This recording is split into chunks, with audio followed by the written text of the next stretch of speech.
Hey, I'm Matt Boggs, I'm Henry Highland. and welcome to this year's first edition to the Sandspur Sports segment. First, we're going to go into Rollins sports, and then after that, we'll move into outside national sports. So let's start first with the women's soccer team. The Tars opened their season with two dominating wins. First on Friday with a 7-1 victory over Lenore Rhine, which is a number 22 ranked team in the nation, so they're pretty good. And after that, they went on to beat Georgia College on Sunday 5-0. So to start their 2014 season undefeated, they're looking pretty good so far. Yeah, and with an impressive start already and being ranked number 9th in the country and the nation, the women's soccer team certainly has national title hopes on their mind. Definitely. A couple of players to watch this year are redshirt senior forward Brianne McKee. She led the team in goals and points last year, and she's already leading the team this year with 4 goals in those first 2 games. Also, on the defensive end, you have Mary Spring. She's a senior keeper for them. She's from Fort Lauderdale, Florida, and she's coming off her career best 62 saves last season, so I'm sure she's looking to build off that and have a career year as she goes out. Absolutely. And speaking of soccer, the men's team, expectations are high as always as they enter the season ranked number 3rd in the nation. The players to watch in the men's team, junior Grant Blackhurst, who has traveled across the pond from his hometown in Grantham, England, to play for the Tars. Blackhurst led the team last year with 11 goals and a total of 27 points. Wow. You got a lot of international guys in that soccer We do. team.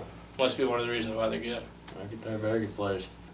All right, now let's move to sports outside of Rollins. Our headline today is athletes in the law. Historically, athletes have gotten a lot of privilege. It seems like from the law there's been a lot of cases that it seems like athletes got off, whether it's a DUI charge or the famous O.J. Simpson's murder case. Just there's been a lot of that, and recently we've seen 2 big issues in the news. We have Ray Rice and Oscar Pistorius, who have both been dealing with the law.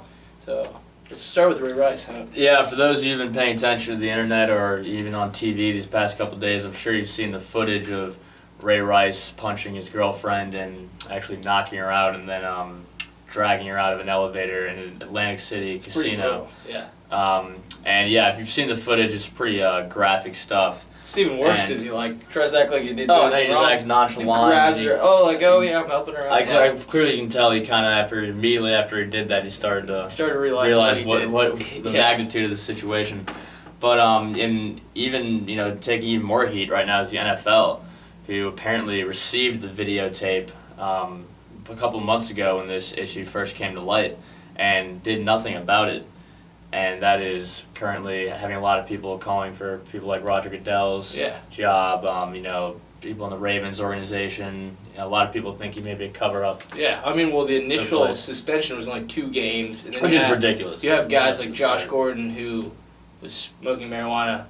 Actually, first season, if you heard the joke, it's hit the bong, you're suspended for the whole year, hit a chick, and you're suspended for 2 games. Yeah, so I mean, apparently. There's been a lot of, but ever since the public has seen the video, that's where you see, like, the NFL is finally suspending him indefinitely, and there's a lot of controversy over the cover-up and all that kind of stuff.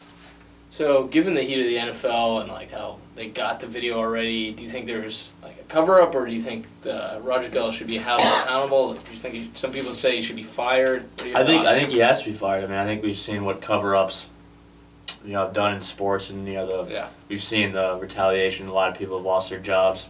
Yeah. And I think when you take Roger Goodell as in charge of arguably the most profitable, biggest, professional sporting industry, covering something as serious domestic violence up, I think you have to call for his job, and there are several other people involved as well.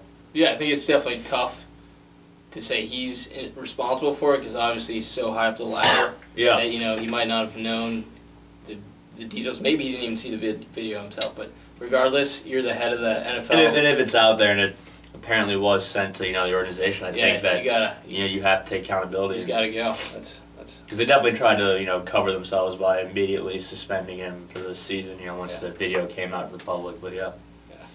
All right. Well, next we'll move to Oscar Pistorius.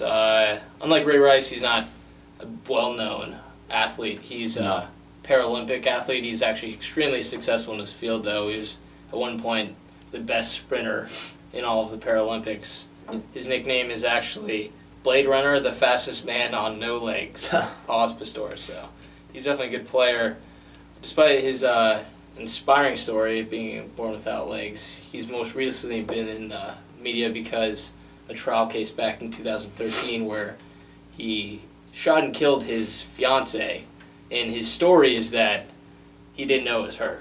She was knocking on the door, he thought it was an intruder, and he didn't know it was her, but he actually shot her 4 times, so it's like, all right, man. Suspicious. Yeah, maybe you like, would have heard something. Yeah, maybe after the second shot, you'd be like, all right, that's my fiancée. That's clear, I know. 4 times, it seems like a little excessive. Doesn't add up. But actually, the reason we're talking about it now is because earlier this morning he was found not guilty on premeditated murder, which is sentences 25 years maximum. Mm-hmm. So he still has some charges that he's got to face. He might get a murder charge, which is 17 years. But even that, because he's disabled and he's apparently got anxiety issues, which I guess nowadays they're throwing that out for any case. But because of those 2 conditions, he could actually serve no prison time. So, I don't know. Again, I think someone has to answer for that crime, And when you tell the story again, 4 shots fired, somehow not realizing that. Yeah, it's very questionable. It's fishy. Yeah, it just really is, and it just seems like that same recurring thing where athletes are above the law in some sort of degree, but they need to start taking accountability. Yeah. Well, I think that's all we have for you guys this week. Thanks for listening to Sandspur Sports segment. We'll be back next week. See you next week.